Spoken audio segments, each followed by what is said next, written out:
Well, I guess we should get started then. I should beyond saying hello to everyone here, we should also say hello to everyone who's joining us online this morning too, because understandably some people don't want to make the drive in, and that makes a lot of sense. So we started our look at magnetism last time, and we very well may get through magnetism today, and the next look, or the next subject in the Heavens Declare series would be asteroids. So we may begin asteroids, or we might not, depending on how well we do with magnetism. So we talked basically about what magnetism is and the fact that the Earth has a magnetic field. We're going to start this morning talking about the decay of the Earth's magnetic field. So the Earth's magnetic field shows God's loving kindness in providing a safe place for us to live. Could the magnetic field also provide us clues about how long ago the Earth was created?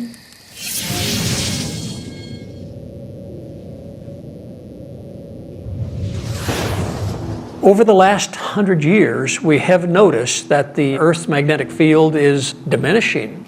It's gone down 6%, 10%, which is a rather large number in geologic deep time type views. It's been measured. We just can measure the strength of the magnetic field all over the Earth from many different observation points and often from satellites, and just measure the strength now and wait 10 years and measure it later, and it's less. And that's been going on since the 1830s. Our suggestion as creationists is that maybe this will continue, and maybe this shows that the magnetic field was started with some particular strong value and has just been going away ever since and will eventually disappear.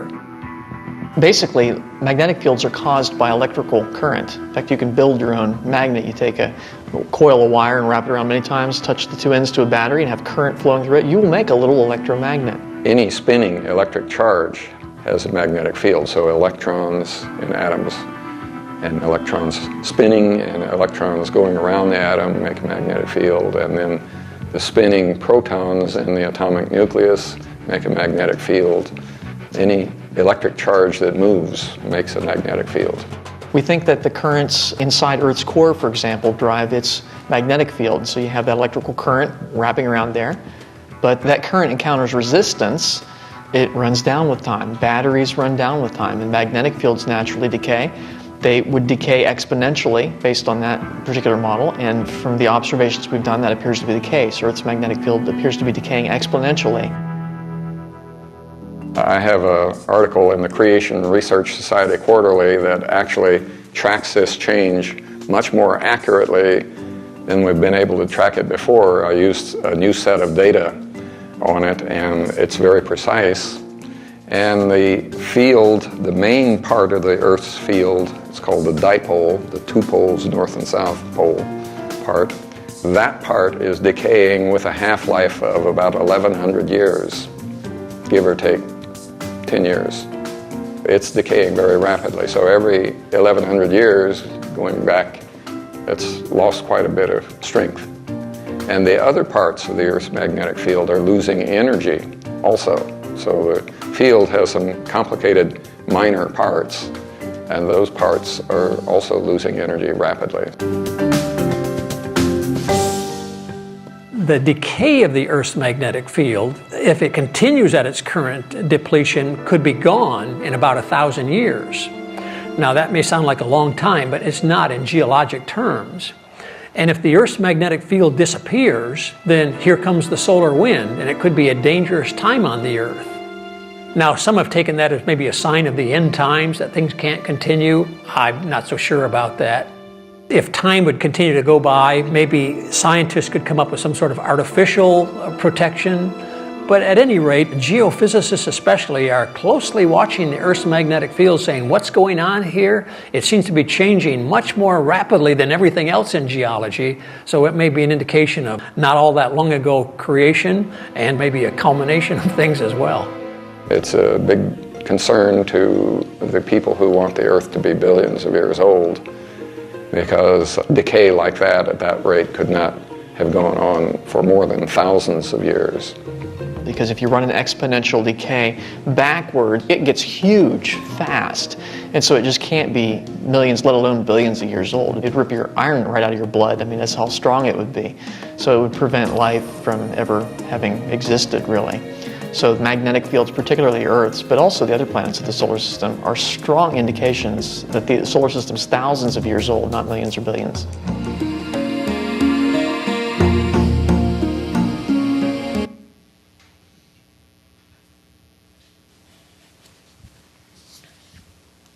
Okay, number one, how much has the Earth's magnetic field decayed in the last 100 years? It says 6 to 10%.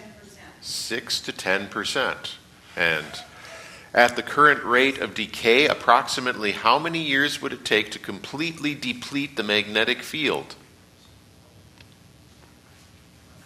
About 1,000 years, 1,100 years, give or take 10 years, I think he said. And who published a paper on this issue? Yes, he referred to that paper and he showed the graphing. And unlike looking back into prehistoric time where you're just sort of making guesses, we've got real data points going back to the 1820s even regarding the magnetic field, the strength of the magnetic field, what it was back then, and we can determine what the rate of decay has been in the last few hundred years. Number three, what have some people taken this decaying magnetic field to mean? End of times. This must be a sign of the end times. It certainly does point to the effect of sin in this world, that everything wears out, that things are getting less and less, we're getting farther and farther away from God's ideal than getting better and better, as macroevolution would say. But at the same time, too, what did Jesus tell us about the final judgment and his return? No one can know the day or the time. So we're not going to go overboard and take something like the decay of the magnetic field and say, aha, now this means Jesus has to come back in the next 1,000 years. We've got this. I mean, it's possible he does, but it's also possible God has a different timeline in mind. We don't know. Number four, what happens if you take the decaying magnetic field and go backwards in time, according to Dr. Liesel? It would get stronger and pull the iron out of your body, out of your blood. It would be so strong. It's hard to picture that, but the iron would be pulled right out of your blood because the magnetism would be so strong. What makes a magnetic field? Electric current. And whenever that electric current spins in some way, there is a magnetic field. And so there has to be a fuel of sorts for the magnetic field, the creation of that electricity. According to Dr. Russ Humphreys, what is the problem with this decaying magnetic field for those who believe in an ancient Earth, meaning millions or billions of years? It can't be that old. And the same is true, the video mentioned, of the other planets as well. They all have magnetic fields, and they all have rates of decay similar to the Earth. And you can't project that back millions of years, much less billions of years, and have the ability to sustain life because the magnetism would just be too strong. Okay, so evolutionary scientists aren't stupid. They are foolish in the sense that they don't recognize God, but intellectually they are not stupid. So, chapter 3, how do secular scientists explain decaying fields? Let's have a look at that. The revelation that the Earth's magnetic field is decaying is a real blow to the idea of an ancient Earth. Also, when we study the chronologies of the Bible, the Earth can only be thousands of years old, which is consistent with the age of the magnetic field. Secular scientists have had a hard time getting around this fact and cannot accept the idea that the magnetic field is consistent with the age of the young Earth.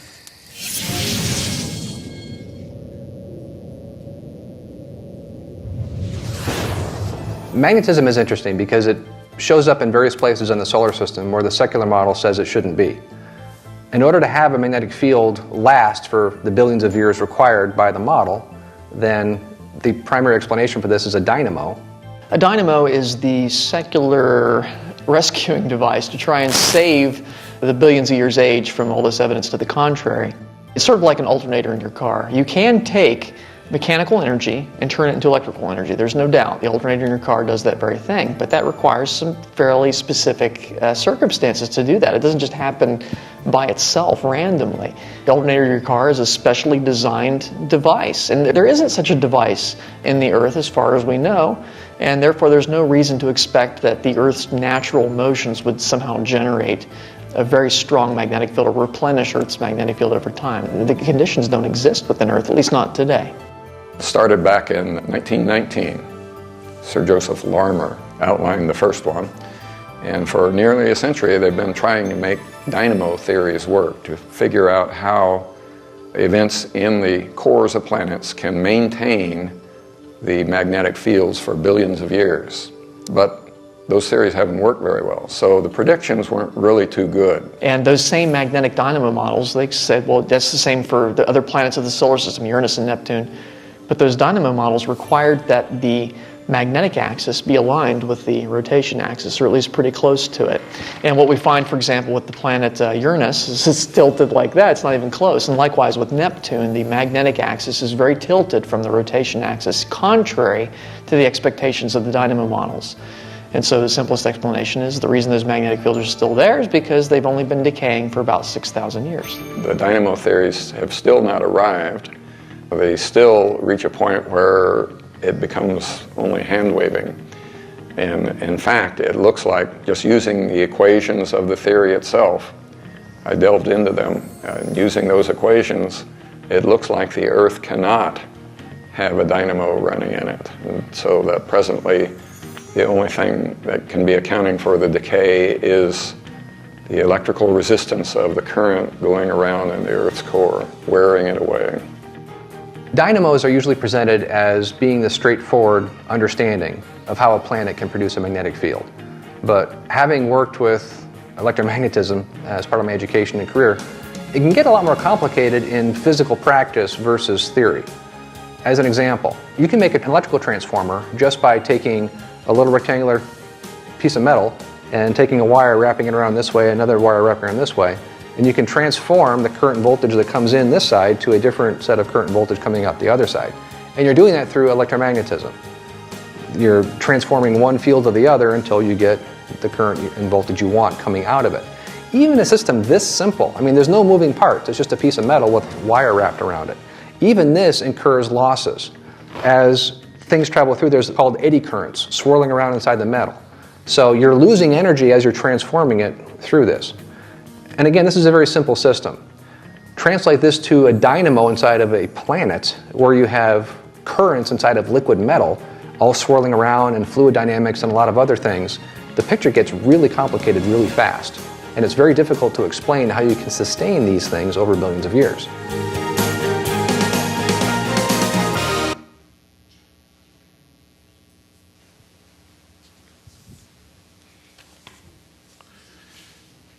Okay, number one, why is the Earth's magnetism interesting in regard to the secular age of the solar system?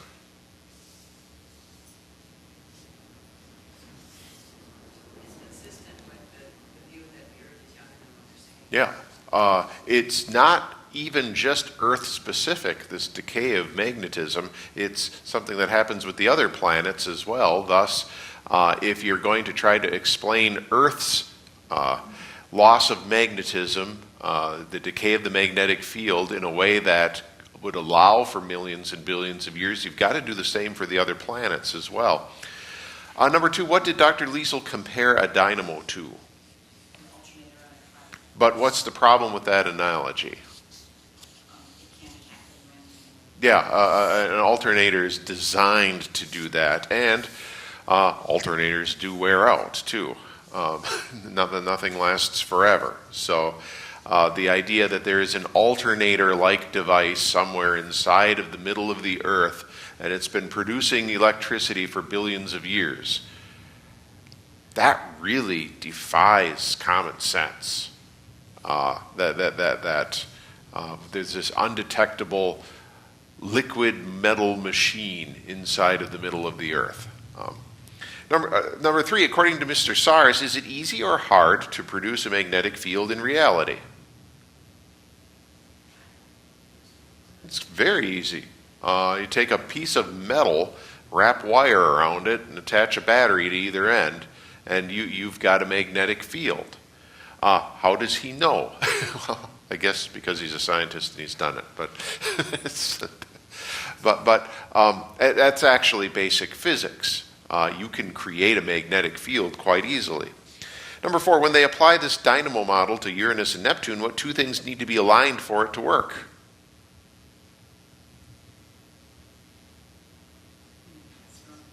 Yeah, the poles have to be aligned with the magnetic field because it is the very spinning of the planet then that would keep this dynamo, this hypothetical dynamo inside the planet going and producing energy, and it's not there. So the pole, is this the case for either planet? No, not at all. The poles don't match up with the poles of the magnetic field. To a small extent, that's true on Earth too, right? We've got the North Pole and the South Pole, but anytime any of you who've worked with a compass before, you know there's a difference between true north and magnetic north, right? True north and magnetic north don't line up exactly perfectly. Close enough that we can make measurements with a compass, but there is a little bit of a difference between the axis of the magnetic field of the Earth and the actual true north-south pole axis around which we rotate. Number 5, who delved into the equations surrounding dynamo theory, and what did he discover? Dr. Humphreys again. What did he discover? It really, maybe we probably should have had this question before the last question. It doesn't work. It doesn't work mainly because of the alignment of the poles that you have to have. You have to have the poles of the magnetic field, align with the poles of the rotation of the planet, and they don't line up. In fact, in the case of Uranus and Neptune, they are way off. And so the dynamo theory doesn't work. There was just a note under dynamo on page 11 there, theory outlined in 1191. I don't know how they got 1191 there, but that should be 1919. Sir Joseph Larmor discovered that in 1919. Just a few years off. But and finally, number 6, what is the only thing accounting for the decay of Earth's magnetic fields?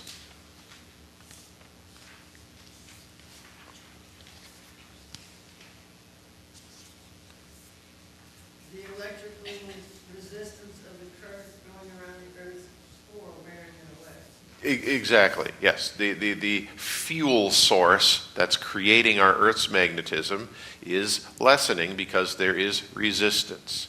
So this perpetual dynamo, which doesn't also work in theory because even a simple dynamo loses energy. It's not 100% efficient. It would lose energy, and a dynamo big enough to power the Earth's magnetic field would lose an awful lot of energy over time too. So although this is what's taught as the reason that we have fluctuations in the magnetic structure of the Earth, secular scientists don't worry about the Earth's magnetism running out in 1,000 years because, there's a dynamo inside. Well, what's the proof of that? Well, because we said there's a dynamo inside. And everyone knows there's a dynamo inside. But there can't be a dynamo inside. So we'll get to magnetic field reversals here in chapter 4 then. The idea of a dynamo is unproven in explaining how the Earth's magnetic field could last 4.5 billion years. Yet the evidence of a decaying field is consistent with the biblical age for the Earth. The exciting thing is that the magnetic field may also contain other clues about the biblical account.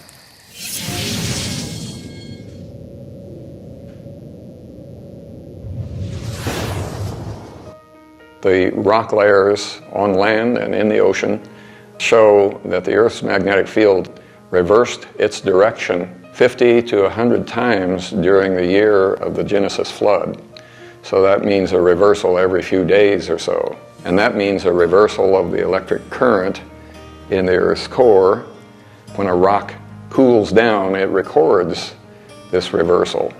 When rocks form, igneous rocks, the kind that form from magma, they trap and record what the magnetic field is like as they harden, and then that becomes a permanent record. There's little magnets inside rocks, microscopic, and you can measure how they're pointing. What's left over in a rock, say, that has magnetite in it, magnetic oxide in it, or iron oxide, when the rock forms, the magnetite grains in it lock in the direction and the strength of the magnetic field. They get magnetized by whatever magnetic field exists on the Earth at that time that the rock is cooling. And when it cools through a certain temperature, called the Curie temperature, it locks in the information about the direction and the strength of the field. And that's how we know from just looking at rocks that the Earth's magnetic field was reversed in times past, while those flood rocks, the fossil rocks and others, were being laid down.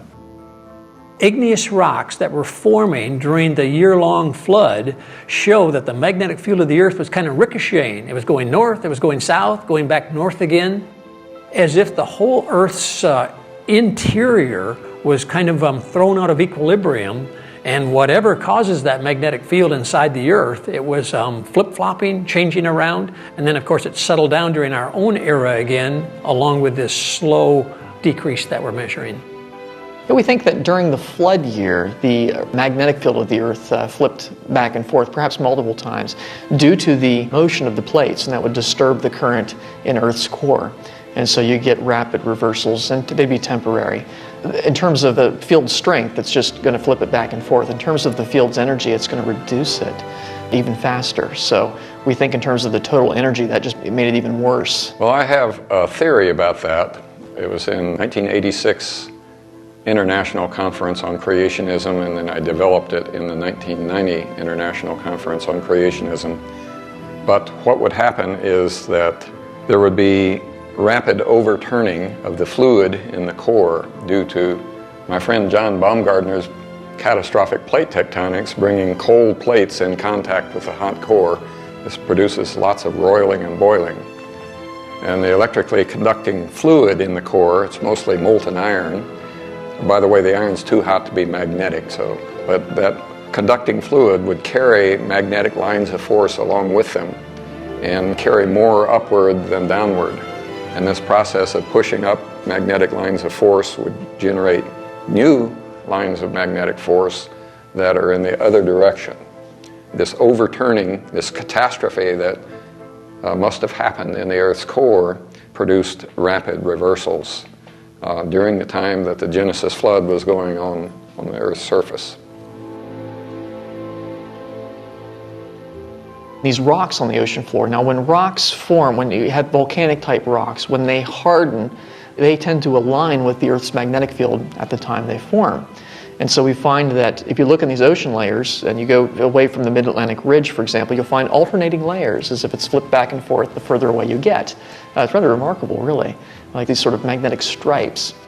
And so that suggests that the magnetic field flipped many times as the ocean floor was spreading. And now, of course, the secularists, they would actually agree with that. They would just say the spreading happened slowly over millions of years. Well, actually, the interesting thing is, if you go down, you'll also find that it flips going down. And the only way that can happen is if it happens quickly. Well, the top layer freezes first, and then the layer below it, and then the layer below it. And so the Earth's magnetic field has a chance to flip, you see, between when this layer freezes and when that layer freezes. The bottom line is, if it were slow, you would expect it to be the same all the way down. If it happens fast, you'd find it flipping as you go down, and we find it flipping as you go down. And so that confirms that not only did the ocean floor spreading happen quickly, but Earth's magnetic field must have flipped quickly as well during the flood year. a couple of experts in that field, world-class paleomagnetism experts, they're called, Robert Coe and Michel Prévost, documented a change, very rapid change, from the inside to an outside of a lava flow that was fairly thin in Steens Mountain, Oregon. And during the time that the rock was cooling, the field changed its direction by nearly 60 degrees. And they calculate that that cooling could take no longer than a few weeks, and it probably only took a few days. Very rapid changes in the direction of the Earth's magnetic field are recorded. This idea that the Earth's magnetic field could change poles, that's a possibility. We see that happening on the sun. The sun's north-south poles change. Of course, we don't understand the sun's magnetism either. The moon probably reversed its magnetic field. There's evidence that Mars did when it had a strong magnetic field. It's got magnetic stripes, just like the Earth's oceans do, which probably are also due to reversals of the Earth's magnetic field.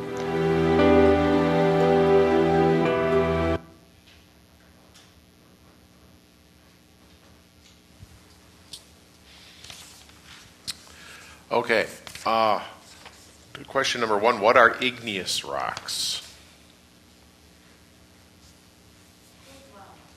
Yeah, those were molten lava that then cooled, and according to this section, what do we see in the igneous rocks that are found at the depths of the ocean and deep inland?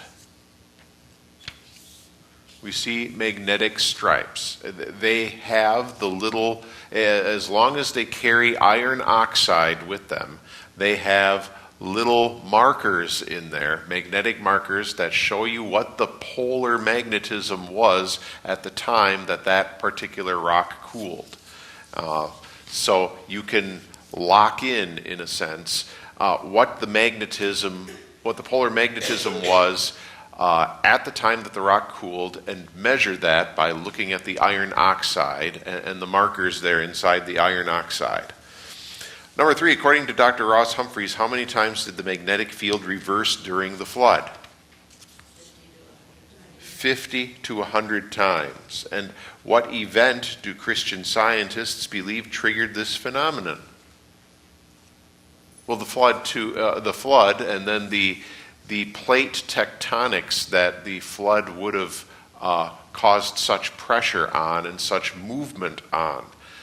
We don't, as people who believe in creation, we don't dismiss the plate tectonic research that's gone on, except we don't agree that the plate tectonic movement has taken millions and billions of years. There was this worldwide flood that exerted great pressure, and that great pressure caused these plates to move, apparently. That's what it looks like. And the quick moval of these plates, as was explained when the cool plate comes in contact with the hot lava, well, that's when you get the seismic shift and you've got the flipping of the magnetic poles and such. And if it were billions of years, you'd have the same polar the magnetism measured in the rocks all the way through. The fact that this is flipping again and again, and that's indicated in the rocks, leads you to think that the plate tectonics happen very quickly. I'll be honest, much of this is beyond me. And all I'm doing is parroting what they're saying and trusting that these gentlemen up there know what they're talking about. I also, though, believe that honest science is always going to reflect the truth of the Bible. And thus I'm not surprised when they say things like this, even if my somewhat unscientific mind can't completely grasp what they're saying. See, and I was wondering if they were going to make that point too, that we are told that the waters came from above and from the deeps of the earth as well.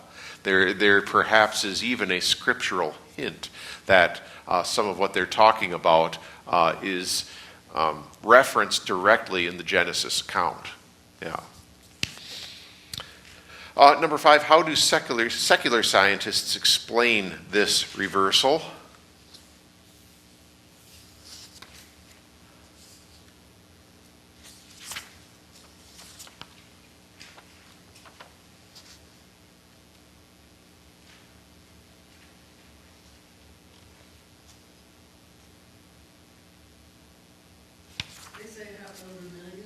Right.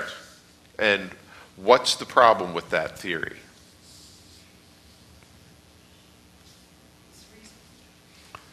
They just happened over a long, long period of time. They don't deny the flipping of the magnetic fields. You can't argue with the markers of the iron oxide. They point towards how the poles were aligned in the Earth. But the problem with saying this happened over a long period of time,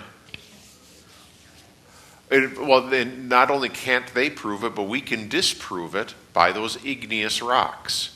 In just one rock, you've got evidence of flipping of the magnetic poles of the Earth several times in the course of that rock cooling down. And thus, that's how the scientists in the video came up with the idea. It flipped 50 to 100 times during the year of the flood. Because you can see in one rock flipping of the magnetic field while that rock is cooling. And rocks don't take millions of years to cool. What are catastrophic plate tectonics?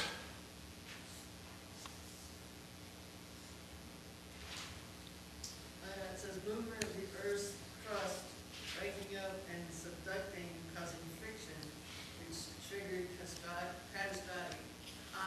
activity. Yeah, we've measured the plate. Scientists have measured and detailed the plates of the Earth. And the plates of the Earth, just imagine a bunch of stuff floating on top of this sea of lava. And the plates of the Earth, dry land is floating on top of the lava, but these plates brush against each other. And as they brush against each other, they create friction. And that friction can, if you were an evolutionary scientist, you'd say over millions and billions of years, the friction of the one plate hitting the other plate forced mountains up and created deep valleys in the middle of the ocean and so on. But the igneous rock and the magnetic markers that are frozen in time there in the igneous rock lead us to say that the plate tectonics and the shift of the plate tectonics happened very rapidly in geological terms and not over a long period of time.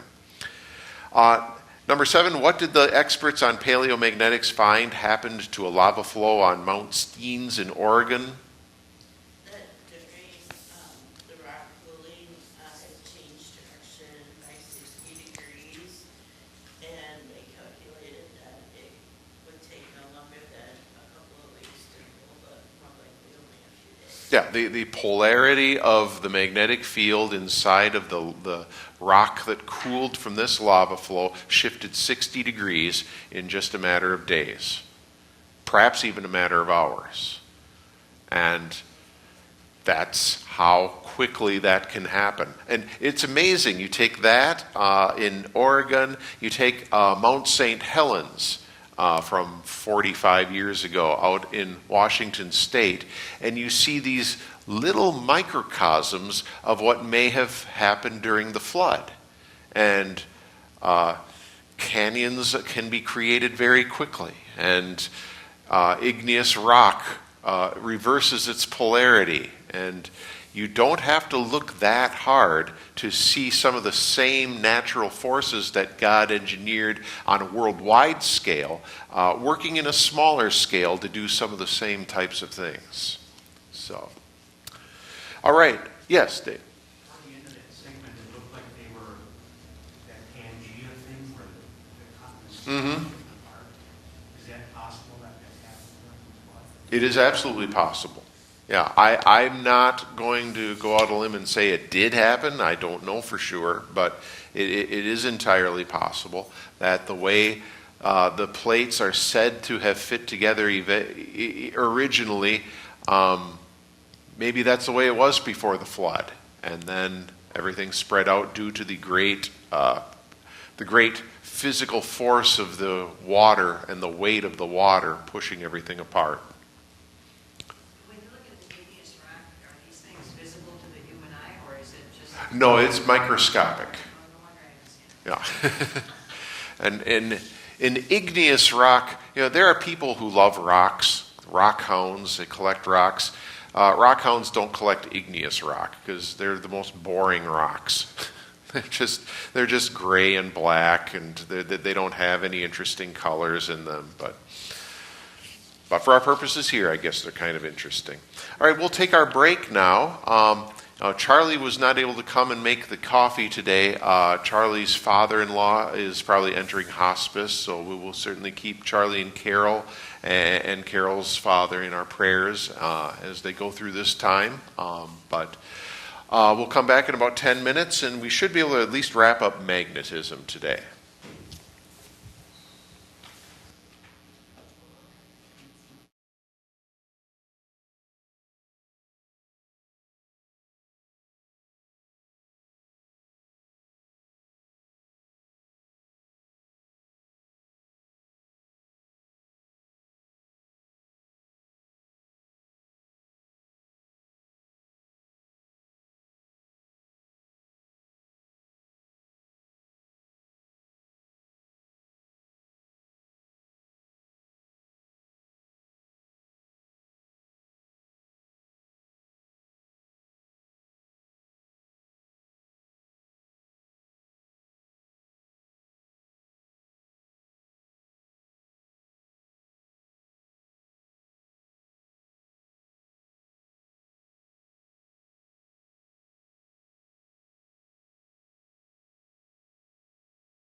sausage.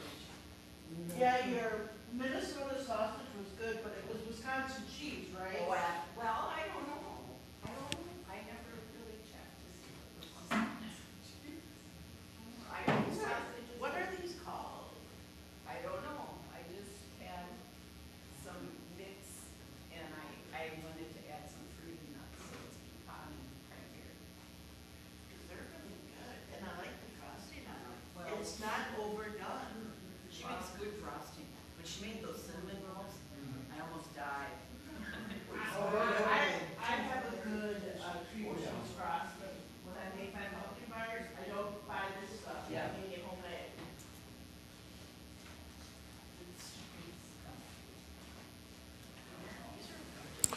Okay, welcome back. We've got 2 more chapters to go in magnetism. Chapter 5 is Can the Strength of Magnetism Be Predicted? I'll give you a spoiler, yes, but we have a little more detail than that with Chapter 5. So far, we've learned about 2 powerful ways the Earth's magnetic field is consistent with the scriptural account. The short age due to the decaying field, and reversals explained by the worldwide flood. But what if the biblical worldview allowed for creation scientists to accurately predict the strength of magnetic fields in planets elsewhere in our solar system?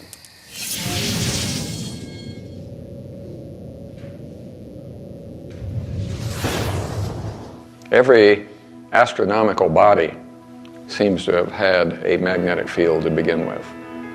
The why is, I don't know, but I'm guessing God put it in as a clue as to how he made those bodies and how long it's been since he made those bodies. I went back and looked at Genesis chapter 1, and right there it says, the Spirit of God was moving on the face of the waters, and darkness was on the face of the deep. And so, looks like first he created water, and then he changed that water to what we now see. I was looking for a way to explain the magnetic fields of planets.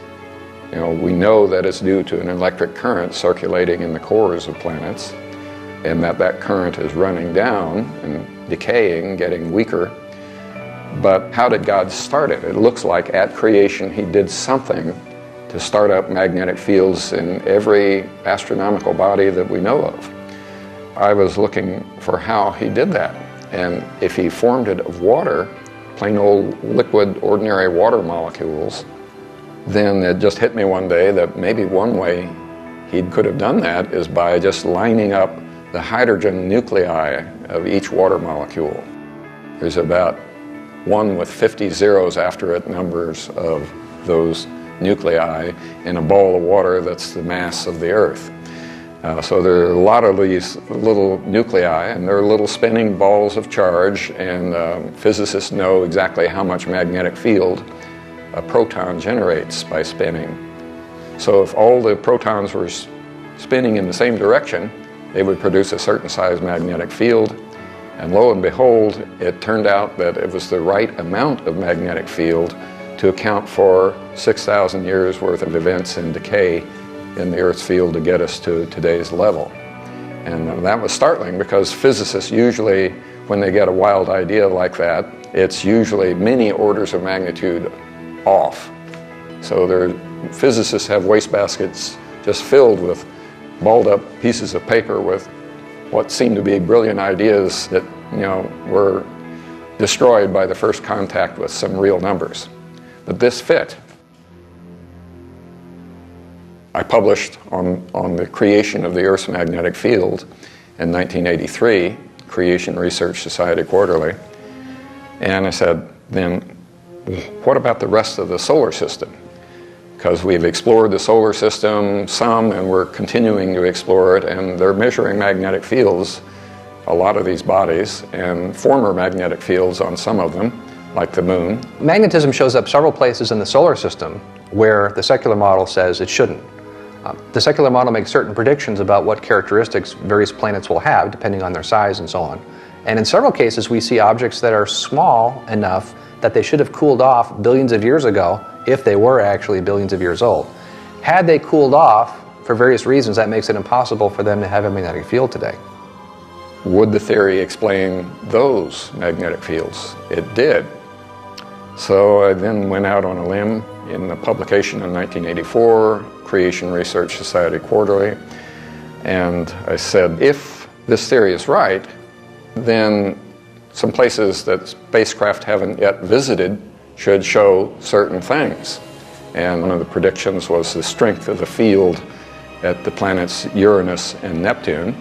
And when Voyager went by those planets, it got that degree of strength. And for Uranus, at least, the other side hadn't had a good prediction at all, and they were thinking it wouldn't have any field to speak of, and it turned out they were wrong.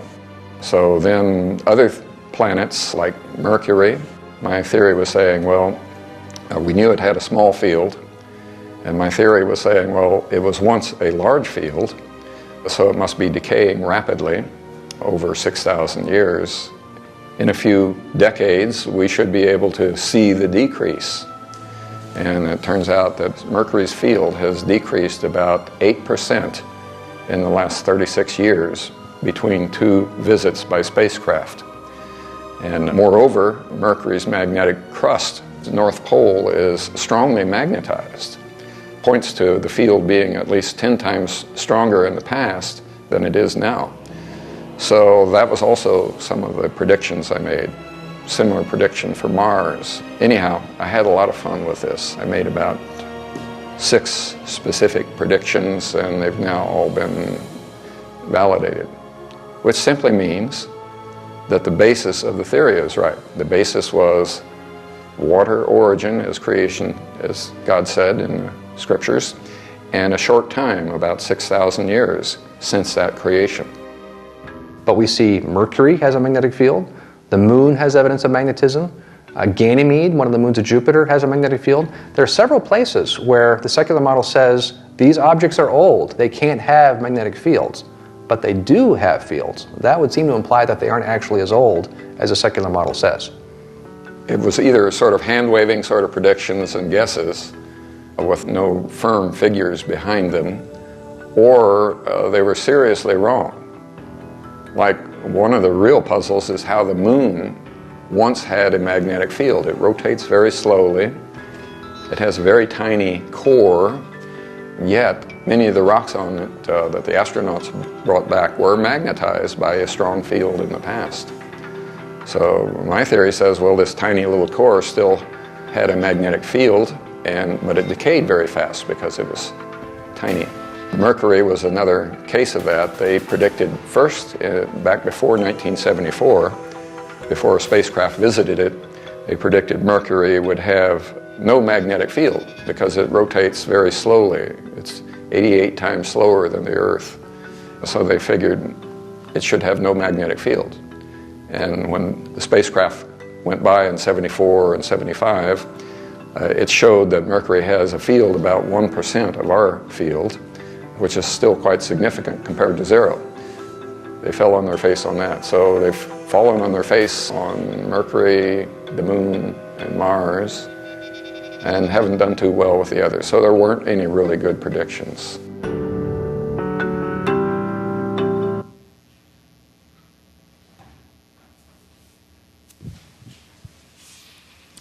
Okay, number 1, what verse of the Bible did Dr. Russ Humphreys look into to understand Earth's magnetic field?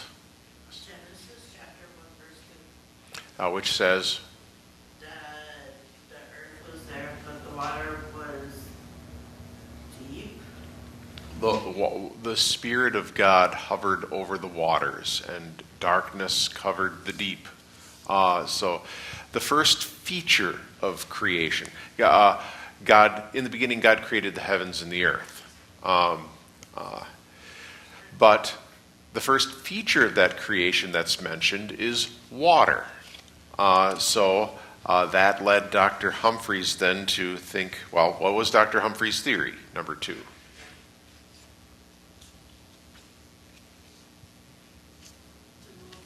All the hydrogen molecules in water to have them all line up or something? Well, because water is mentioned so prominently at the beginning of creation, that might be a clue to how God made this magnetism come into being in the first place. It may have something to do with water.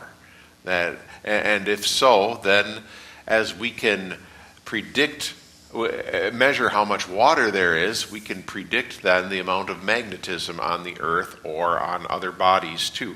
Number 3, was Dr. Humphreys correct in his prediction of the field of Neptune and Uranus? Yes. Yeah. How was this discovered? With the satellites? When the satellites passed by, they were able to measure the magnetic fields of the planets. And were secular science predictions correct?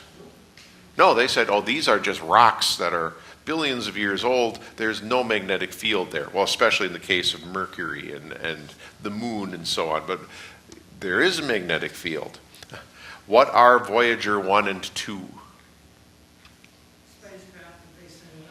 Yeah, 1970s era satellites that were sent on very long-term missions to gather information about the planets in our solar system and other objects in our solar system, and even deep space too. It wasn't that long ago that one of our Voyager satellites reached the edge of the solar system and was still transmitting data, and so the NASA scientists said, we'll just let her keep on going, and we'll just keep on tracking it as long as we can. They also have whatever that spacecraft or whatever that on Mars, right? We've sent numerous spacecraft to Mars, yes. We've had a Mars lander, Mars rover, yeah.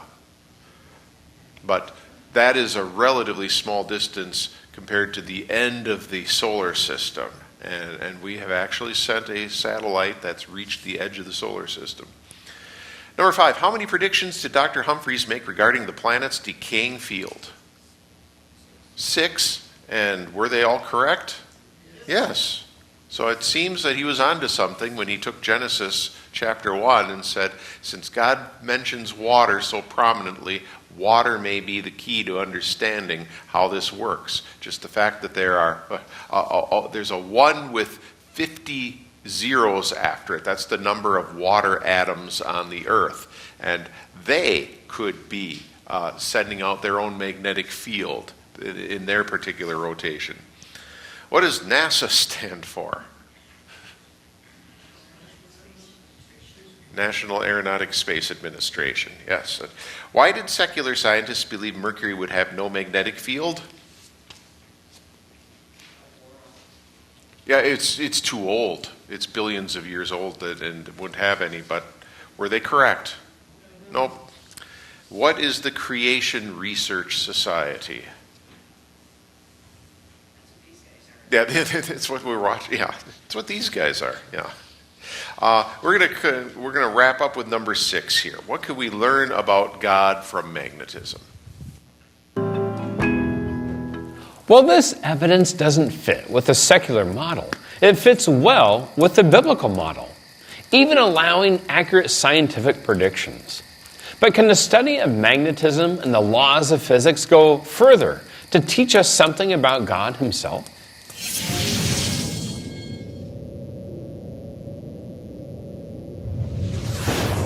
There's so much we can learn about the nature of God from the laws of physics, and I'm not sure that we've only scratched the surface on some of these things. The systematic nature of these laws of magnetism and so on, and the fact that they're related, the fact that they're all connected.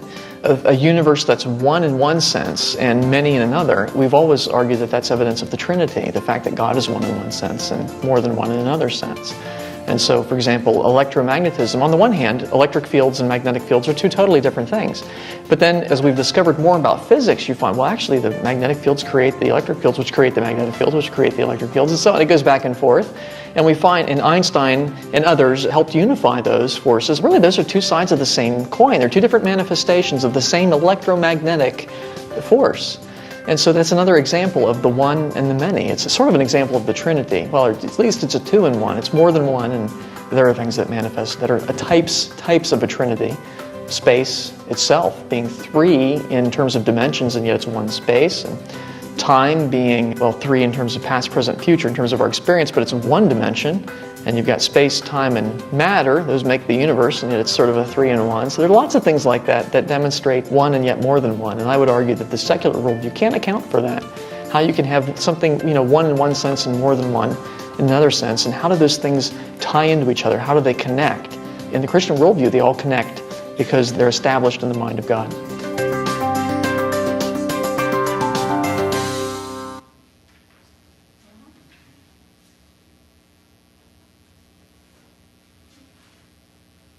Hey, number one, how are electricity and magnetism, two completely different forces, related?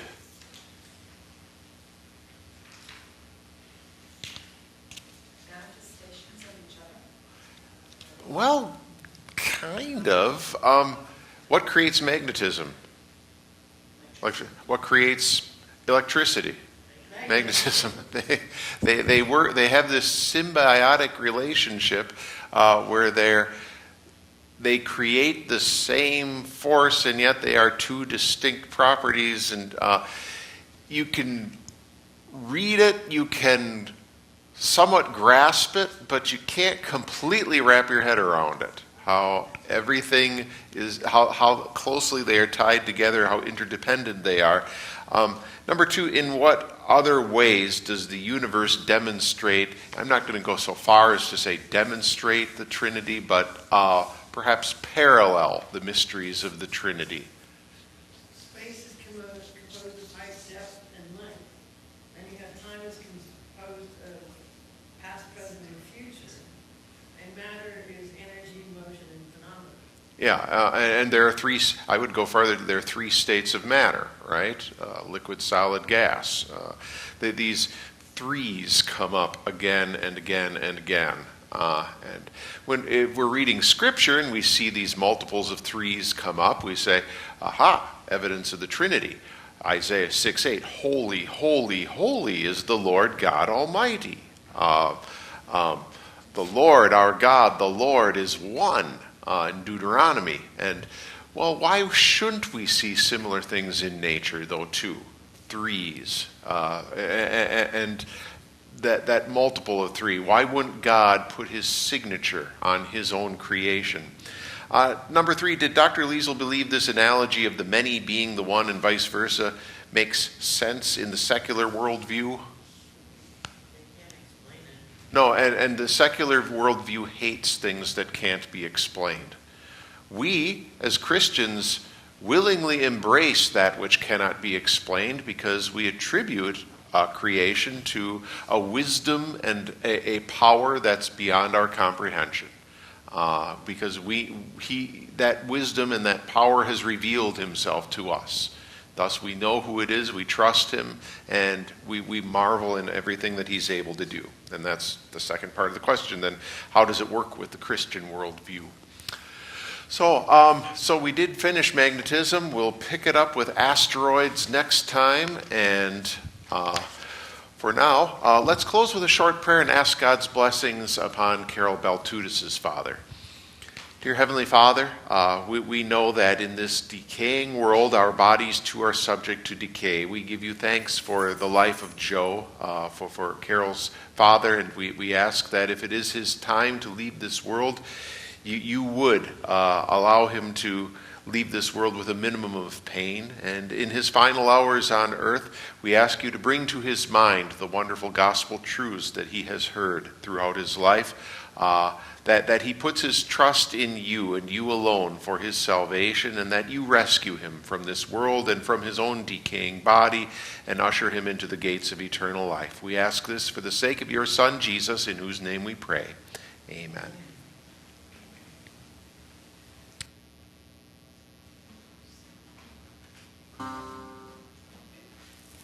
Romans 1:20 says that, for since the creation of the world, his invisible attributes, his eternal power and divine nature have been clearly seen, being understood through what has been made, so that they are without excuse. And that's why creation astronomers continue to research magnetism in the universe. As they do, we discover more about God and his amazing creation. It confirms the fact that the heavens declare the glory of God.